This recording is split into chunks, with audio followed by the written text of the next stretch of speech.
सीखते हैं आज हम verb to be, to have और टू डू के बारे में। शायद आपको इनके बारे में नहीं पता होगा, आपको सारी वर्ब्स के बारे में पता है, पर इनको किस कैटेगरी में रखा जाता है, कहाँ से निकल के आते हैं सारी वर्ब्स ना, इनको नहीं पता। क्योंकि मैं बच्चों से जब पूछता हूँ verb to be, to have, to do के बारे में, तो वो मना कर देते हैं, नहीं पता है। और जब उनके वर्ब्स का जिक्र करते हैं तो हाँ हाँ सर पता है, is, am, are, was, were, has, have, had, do, does, सब पता है, पर पूछो ये कहाँ से आए हैं, किनके बीच से निकले हैं, नहीं मालूम है। तो आज मैं बताता हूं कि वर्ब टू डू क्या है, वर्ब टू हैव क्या है और वर्ब टू बी क्या है। बहुत छोटा वीडियो है, आज मैं सिर्फ आपको यही बताऊंगा, पर हाँ अच्छे से आ भी जाएगा और कभी भूलोगे भी नहीं।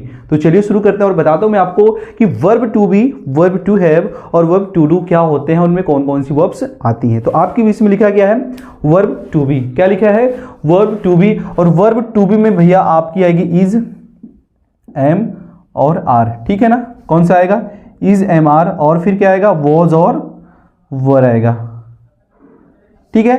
कौन कौन सी वर्ब आएगी, इज, एम, आर, वॉज और वर्ब। कहां पे आएगा, वर्ब टू बी में। जब भी आपसे अब कोई पूछे कि वर्ब टू बी में कौन सी वर्ब्स आते हैं, तो आपको बताना है कि वर्ब टू बी में इज, एम, आर, वॉज और वर आते हैं। अब इज, एम, आर का प्रयोग आप कहां करते हो, प्रेजेंट टेंस में करते हो। कहां करते हो, प्रेजेंट टेंस में। और प्रेजेंट टेंस में कौन से भैया वाक्यों में करते हो, कंटिन्यूअस वाले में, ठीक है। तो वॉज वर का भी प्रयोग आप कंटिन्यूअस वाले में करते हो, तो कौन से टेंस में, पास्ट में। तो इतना याद होगा ना, जो प्रेजेंट कंटिन्यूअस की वर्ब है इज, एम, आर, वो कौन सी वर्ब है, टू बी है। जो पास्ट कंटिन्यूअस की वर्ब है वॉज और वर, वो कौन सी आपकी वर्ब, वर्ब टू बी है। समझ रहे हैं, तो इज, एम, आर, वॉज, वर आपकी वर्ब टू बी है। देखते हैं वर्ब टू हैव के बारे में। इसमें कौन कौन सी आएगी भैया, हैज, हैव और आखिर में एक और आता है हैड, ठीक है ना। ये वर्ब टू हैव है।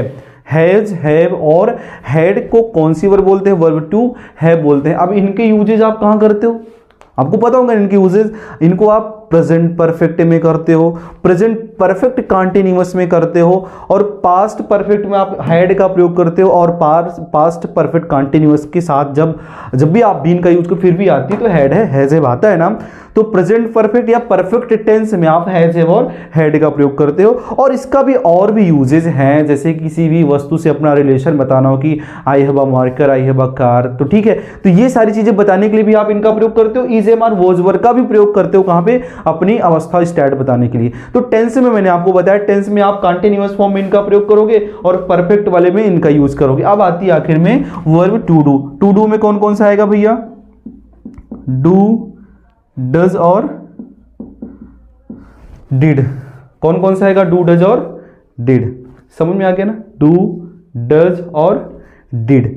अब इसको समझिए, डू डज का इस्तेमाल आप कहां करते हो, प्रेजेंट इंडेफिनिट में करते हो। कहां करते हो, प्रेजेंट इंडेफिनिट करते हो। डिड का इस्तेमाल कहां करते हो, पास्ट इंडेफिनिट करते हो। और कौन से वाक्यों से करते हो, इनका निगेटिव वाक्यों में, इनका भी निगेटिव वाक्यों से इनकी शुरुआत होती है। समझ रहे हैं। तो verb to be, is, am, are, was, were, verb to have, has, have और हैड, और verb to do, do, does और डिड होती हैं। ये वर्ब्स के प्राइमरी ऑक्सिलरी हैं। समझ रहे हैं, कौन सी वर्ब हैं, प्राइमरी ऑक्सिलरी हैं। इसके बाद मॉडल ऑक्सिलरी भी होती है, और यही इन्हीं वर्ब के इर्द गिर्द आपका पूरा टेंस भैया घूमता टहलता रहता है, ठीक है। आई होप कि आपको ये समझ में आ गया होगा कि ये verb to be, to have, to do क्या होती हैं। समझ में आया है, लाइक करिए, शेयर, कमेंट करिए। चैनल को यदि अभी तक आपने भैया सब्सक्राइब नहीं किया तो कर डालिए यार, कब करोगे, किसका वेट कर रहे हो। चैनल को सब्सक्राइब करिए, आपके लिए तो हम आते हैं, ठीक है। मिलते हैं नेक्स्ट वीडियो में। जय हिंद।